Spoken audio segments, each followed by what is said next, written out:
ఇప్పటి వరకు మీరు చాలా కథలు వినే ఉంటారు. కానీ ఇది చూసిన తర్వాత మీరు ఆశ్చర్యానికి, భయభ్రాంతులకి గురవుతారు. ఈ సంఘటన చైనాలో జరిగింది. ఇంకా ఆలస్యం చేయకుండా కథలోకి వెళ్ళిపోదాం. వెల్కమ్.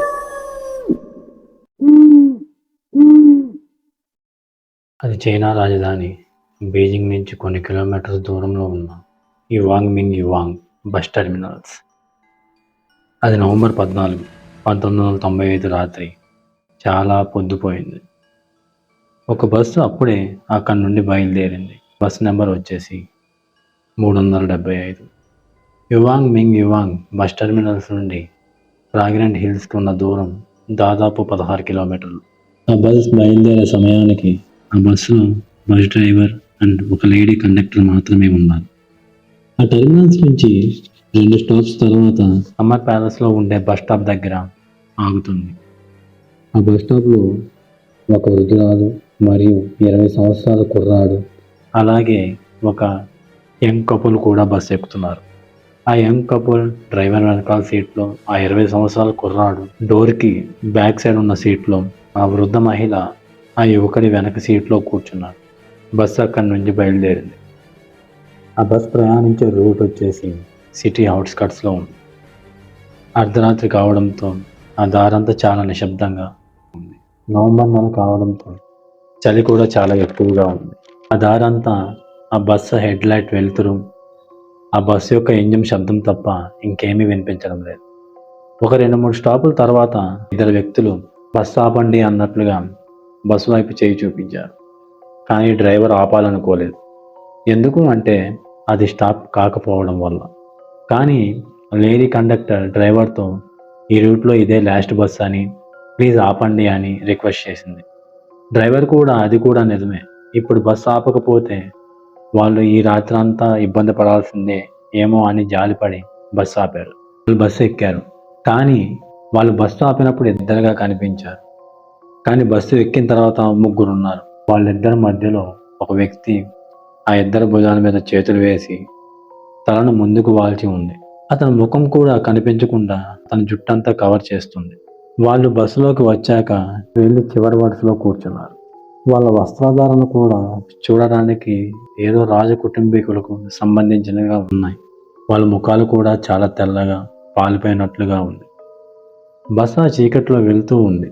కానీ బస్సులో ఉన్న మిగిలిన ప్రయాణికులు వాళ్ళని చూసి భయపడుతున్నారు. ఒకరి ముఖాలు ఒకరు చూసుకొని ఆందోళనతో ఉన్నారు. అప్పుడే ఆ లేడీ కండక్టర్ ఆ ప్రయాణికుల భయం చూసి వాళ్ళని భయపడకండి అని, వాళ్ళు ఏదో నాటకం నుండి వచ్చి ఉంటారు, బస్సు పట్టుకునే తొందరలో దుస్తులు మార్చుకోకుండా వచ్చినట్టున్నారు అని అందరికీ సర్ది చెప్పింది. కండక్టర్ మాటలు విన్న తర్వాత ప్రయాణికులు అందరూ భయం వీడారు.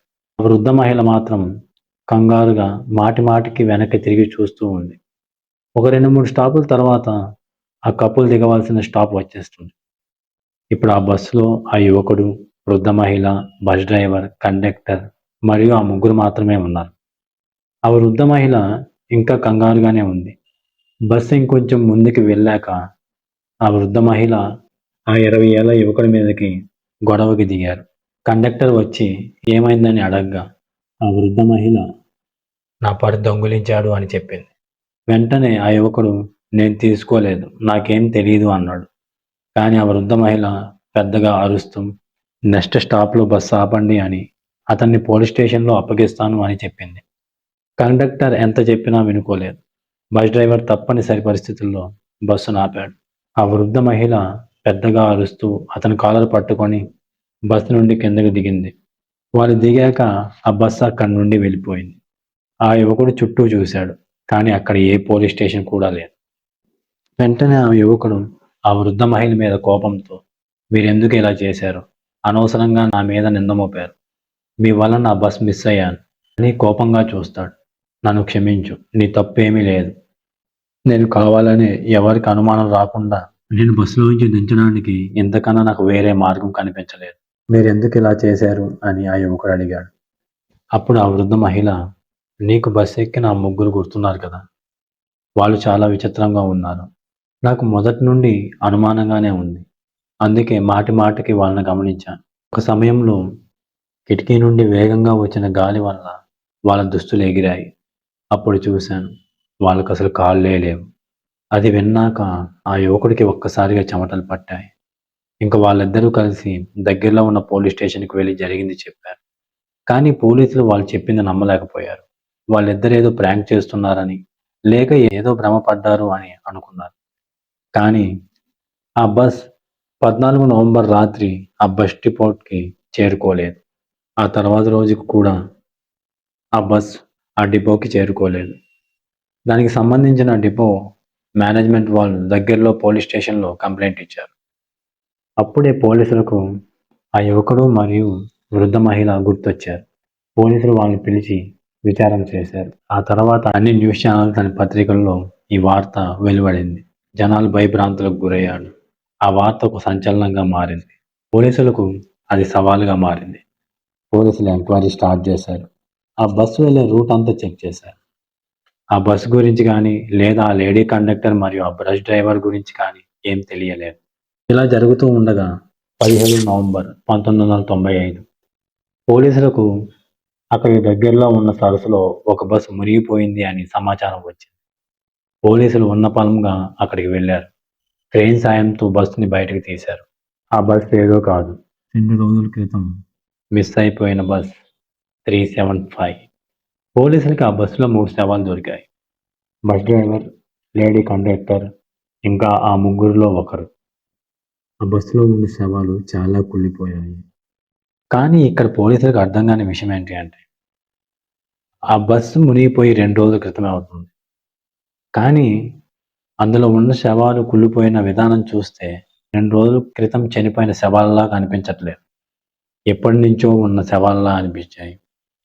ఇంకా ఆశ్చర్యకరమైన విషయం వచ్చేసి ఆ బస్సు చేరాల్సిన గమ్యస్థానం నుండి 100 కిలోమీటర్ల దూరంగా ఉన్న ఆ సరస్సులో దొరికింది. కానీ ఆ డిపోకి సంబంధించిన వాళ్ళు అందులో అంత డీజిల్ లేదు, ఇంత దూరం వచ్చే ఛాన్స్ లేదని అన్నారు. అప్పుడే పోలీసులు ఆ బస్సు యొక్క డీజిల్ ట్యాంక్ ఓపెన్ చేశారు. ఆ డీజిల్ ట్యాంక్ నిండా రక్తంతో నింపి ఉంది. ఆ తర్వాత ఆ బస్సు వెళ్ళిన రూట్ సంబంధించిన సీసీ ఫుటేజ్ మొత్తం పోలీసులు పరిశీలించారు. ఆ వృద్ధ మహిళ, ఆ యువకుడు దిగిన చోటు తర్వాత నుండి ఆ బస్సు ఇంకా ఏ కెమెరాలో రికార్డ్ అవ్వలేదు. ఇది ఎన్నో ప్రశ్నలను మిగిలించింది. ఇప్పటికీ ఇది పోలీసులకి అంతుచిక్కని ప్రశ్నగానే మిగిలిపోయింది.